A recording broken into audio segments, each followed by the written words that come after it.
Hello, good evening. Coming up tonight on Business Live, Japan Motors joins race to get made in Ghana vehicle onto the market this year as it acquires 6-acre land at Tema for assembling. Ghana Stock Exchange's revenues dropped by 6 million cedis in 2019. We have an update on what caused the decline. And tonight, celebrated entrepreneur Letitia Benewa Osafuado shares how she made good business selling the hot black pepper sauce shito on today's episode of the Joy Business Van.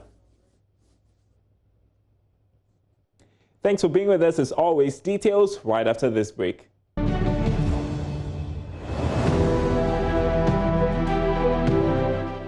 Tonight, Cabinet has approved the establishment of an Accident Investigation and Prevention Bureau by the Aviation Ministry as part of efforts to ensure air safety in Ghana. Speaking at the inauguration of the National Aviation Safety Coordination Group, Sector Minister Joseph Kofiada explained the Bureau will have the independent mandate to investigate accidents.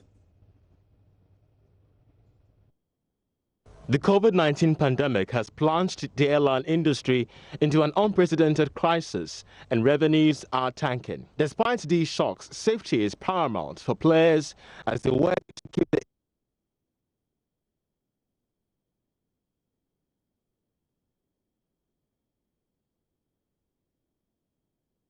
establishment of the Independent Accident Investigation Bureau is another important step in ensuring improved safety and security in the aviation sector.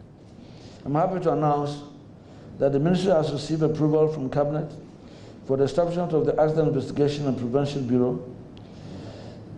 And accordingly, the Ministry is working in collaboration with the Attorney General, the Ministry of Justice, as well as other state actors in finalizing a bill which has now been laid in Parliament for consideration and passage.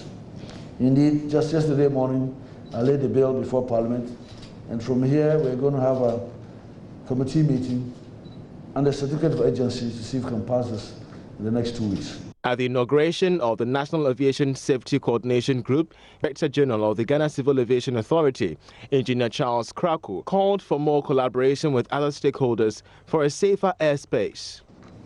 Our sector's contribution to the economic development remains significant.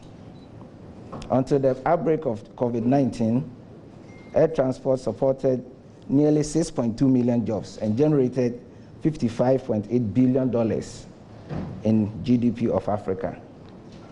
The African aviation market is one of the world's most promising in terms of its overall growth potential. This is because of a growing industrial sector and the continent's population of 1.3 billion that is set to further increase well into the future.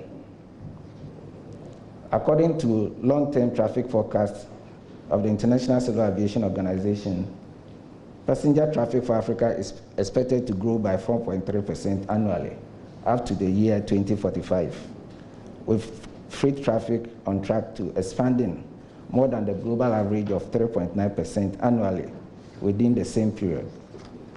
Ladies and gentlemen, these trends are positive, but they underscore the importance of continued ACAR compliance. The National Aviation Safety Coordination is also tasked to ensure safety on the seas. Stakeholders inducted into the group include the National Communications Authority, Environmental Protection Agency, Ghana Air Force, and the Ghana Nuclear Atomic Agency. The group will be given a legal mandate to function under a certificate of agency expected to be passed by Parliament.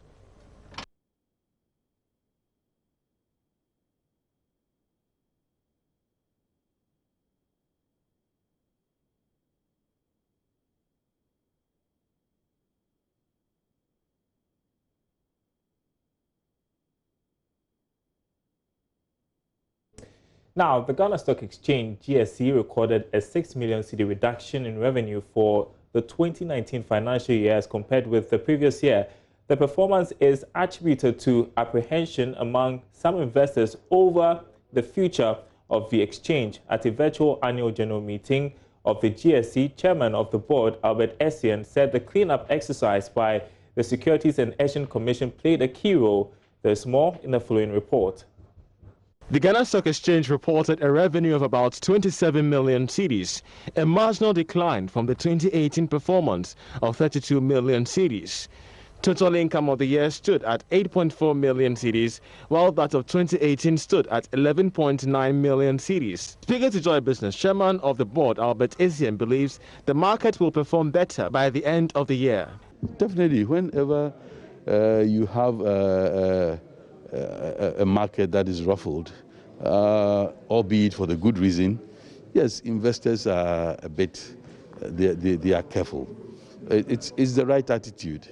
You know, you need to be risk conscious. So that is what happened to investors. I should say that the first half of this year, also equities are yet to really come to play as one would really want to see it. But the bond market has been quite super. So the exchange has done better January 2020 to June 2020. And all being well, they should do better than what happened last year. Managing Director of the Exchange, Akwa Feti, has been speaking to Joy Business about some prospects of the year. I said earlier on that we are likely to have some issuers of bonds coming onto the market before the end of the year. We'll have about 3. We're likely to have a company listed on the GATS, maybe another one on the main market. So minimum maybe 2 listings plus on the equity side and maybe 3, 4 on the bond side, which will be quite okay for the environment we live in now. But going forward, we're going to be more aggressive and we're going to pursue the agenda of getting more listings on the market. Our key thing is agenda, getting 100 listings as quickly as possible. Market turnover in 2019 was, however, higher than the previous year due to some extraordinary trading on the bourse. Our inflation rate for the month of June declined marginally. It stands at 11.2%, slightly down from the 11.3% recorded in May this year. This means that the rate of inflation growth from June last year to June this year has slowed. Government statistician Professor Kobnenim attributes the decline to movement in food prices, mortgage and electricity.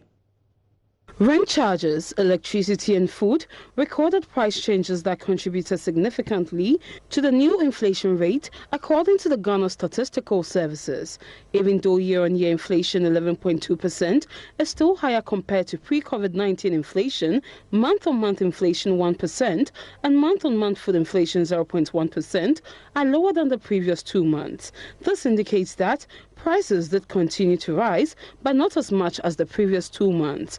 Overall, regions with high month-on-month inflation between April and May 2020 saw lower month-on-month inflation this month and vice versa. For year-on-year inflation overall, housing, water and electricity continue to drive inflation, and from a food inflation perspective, we see vegetables, fruits and other seafood driving food inflation within the Greater Accra region, which recorded 13 percentage points as food inflation and 15 percentage points as overall inflation.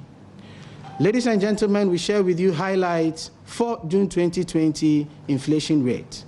Year-on-year inflation, specifically between June 2019 and June 2020, inflation rate was 11.2%. For the same year-on-year inflation for the month of May 2020, we recorded a change of 11.3%. So from a year-on-year basis, we see a slowdown by 0.1% over the month of May 2020 and June 2020. Meanwhile, the core inflation rate for the period stood at 8.8%, meaning that, but for COVID-19, Ghana's inflation rate for the month of June would have been 8.8%, Professor Ainin explains. What we try to do is to identify commodities, items that are prone to sudden changes on a month-on-month basis, and we try to do the calculation minus these items. So there are some food items that, as a result of COVID-19, as I said, saw some huge variations over the period. So we took all those items out, took energy out, took utility out, and computed inflation minus these items. And that is what is accounting for the variation of 11.2 for overall inflation and 8.8 for core inflation. So the essence of computing core inflation is to sort of get a sense of how minus the monthly changes your inflation figure is going to be. But with the year-on-year that we compute, it includes all the items that I talked about. So the difference between the year-on-year and the core inflation is the subsample of items that we use minus the volatile items that I talked about. In all but Greater Accra, Northern Region and Upper East, food inflation was higher than non-food inflation. Now, the race for who gets their made in Ghana vehicle onto the market this year is on, and Japan Motors, producers of Nissan vehicles, are the latest to join. The company has acquired a 6-acre land at Tema for the assembling of the vehicles when the green light is given from its headquarters in Japan. It's, however, most likely none of the companies will make the 2020 date owing to COVID-19. The managing director, Salem Kalmoni, has been sharing some details with Joy Business. Let's say government is slapping 35% tax on new vehicles coming in, so it'll be 35%. New vehicles, the assembled cars are zero. Let's say out of that zero, for example, there will be, let's say the local cost is 15%. So it means that 15 will go to the assembler because to recover the costs, and 15 minus 35, 20% will go to the consumer. So what that means is that the same car, if it's imported, fully built up, will be 20% more expensive than an assembled vehicle, theoretically. Happy to, what we're proposing to Nissan, though, is something else. It's a 6-acre land at Tema, so a true assembly plant. It would be nice in a future session, hopefully next month, that we show you where we are, where we propose to be our plant is, and hopefully we'll even launch it and you can come. He further stated that Ghana's automobile space is a mess, and government's introduction of automotive assembly in the country will help sanitize the sector. I'll tell you, it's a mess. It's a free-for-all. It's uncontrolled. You can bring in a 20-year-old damaged car and you can still bring it. This is not how it works, okay? So there's no age limit to vehicles. Damaged cars, accidents can come in. Now, if you take a look at our neighbors even, we're not talking Europe, in Ivory Coast, this is not the case, because cars more than 5 years cannot, we're not talking 10 years, even 5 years, there's a limit. In Senegal, I believe it is 7 years. So I think it is chaos, and this is not good for Ghana and for our environment and for our people. So there needs to be control, there needs to be rules, and with this automotive policy, these rules are brought. So damaged vehicles which are accident and damaged and are rejected, thrown out from Europe, why are we bringing them here? They should be stopped. He charged dealers in the importation of second-hand vehicles to calm their nerves as they re-strategize to maintain their share of the market. We're raising concerns that obviously the giants like yourself, the Nissan, the Toyota and Co. are going to actually rob them of their markets. And unfair treatment, they consider it from government to waive taxes for these giants to come and establish in the country. What do you make of that? I don't think they should be afraid. I would say they can still be in business. I have been involved and I've had a good look into the auto policy. It does not prevent used cars coming in. By far, Ghana's automobile industry is taking shape as more companies plan to set up after COVID-19. Fred Duho reporting for Joy Business. And you're watching Business Live. 27 years ago, Letitia Beniwa Osafo-Addo started her journey as an entrepreneur. She was among the first to commercialize and distribute the hot black pepper sauce Shito. Today, she's owner of one of Ghana's biggest food processing firms, Samba Foods. She takes us down memory lane in this episode of the Joy Business Fan.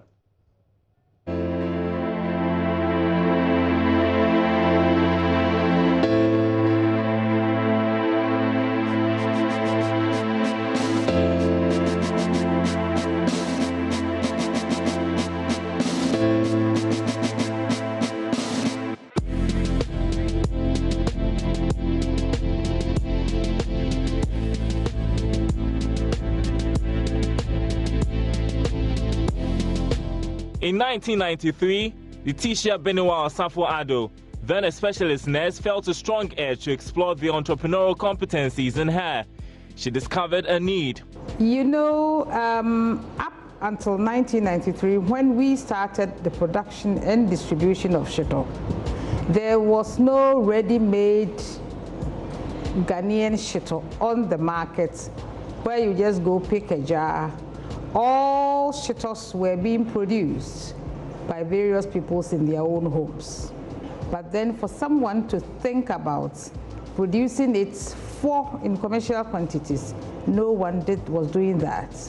And that was the market niche, or the gap that we saw, and we set up to, capture it. Shito, the hot black pepper sauce, is used with a variety of Ghanaian dishes. It is a must-have for especially students in the boarding school. So it was a good business move, and being the first to commercialize on a large scale was even better. But Letitia had to start from somewhere. I first made 10 jars of shito, distributed it to friends to actually taste and evaluate and give their genuine comments. And they were all very encouraging. So they had to pay for it anyway, the 10 jars. Then we produced 20 jars for the then Kingsway stores in Accra. And I took it on a Thursday. By Saturday, it was finished. 10 bottles, 20 bottles, and she couldn't keep up anymore.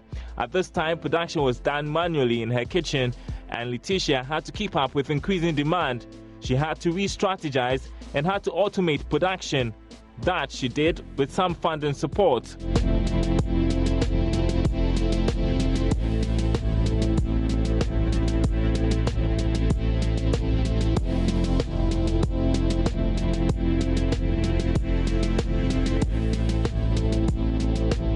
But at a point in the life of the company, the huge investments were starting to have a toll.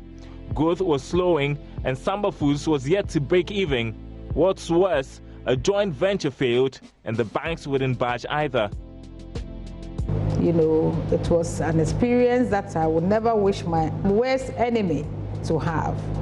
When you are doing well with the bank, they are always with you, they are very cooperative. But when you get a hiccup, instead of finding appropriate solutions to solve, and not only me, but SMEs, finding appropriate solutions to the problems and moving forward with you, they just make sure you cave in.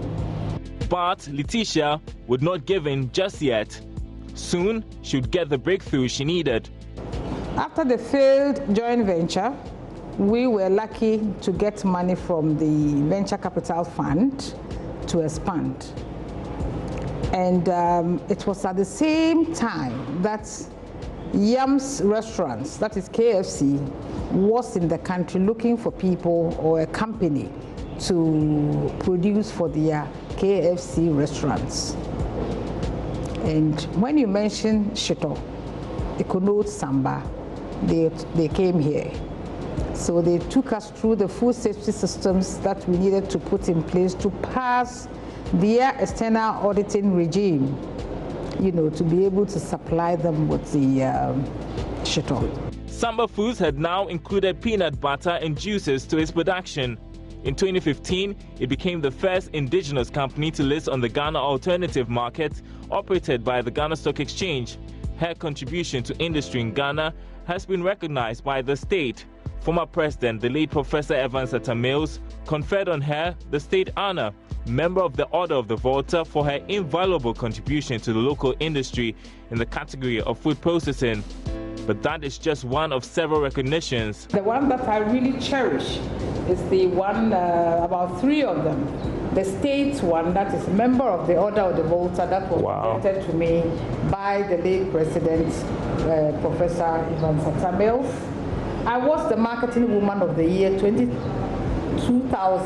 It's one of the coveted awards that you can get.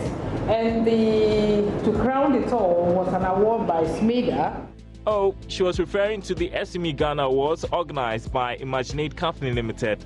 Aside from supplying international food chain KFC with shito, 20% of Samba Foods products are for the export market. I mean, you've seen it all, you've done it all within this past 2 decades. What's the future like for your business, Samba Foods? What do you hope to do next from what that you've accomplished so far? Yeah, our ultimate objective, the mission that we set ourselves to achieve, is to have a food processing emporium. We'll be building a modern state-of-the-art food processing facility that will encompass all aspects of food processing. It's going to be an academy added to that to train, other young people in food processing and preservation. And then again to fortify our stable foods with minerals, vitamins, and other substances to fight micronutrient deficiency syndrome in children, pregnant women, and lactating women. This we have started. We have produced the first, fortified shito in collaboration with GIZ, and this is what we want to replicate to take care of these malnutrition, micro malnutrition in Ghana and then the sub-region. And once we've achieved that, then I can sit down and rest and go on pension. Till then, it is more hard work. All right, quick update before we go tonight. The Finance Minister, Ken Ofori-Atta, is set to present the mid-year review and supplementary budget next Thursday. That is July 23. This is the proposed date that Joy Business has picked up. Apparently, there was a cabinet meeting where that date was approved. There were a number of changes made to the proposed mid-year review. He has been asked to effect those changes and then get back to cabinet for an amended statement for Tuesday, and then we move on from there. We understand that he would use a presentation to roll out the COVID-19 alleviation program aimed at fast-tracking the recovery of the economy. That's Business Live tonight. Thanks for watching. My name is Darryl Kwao.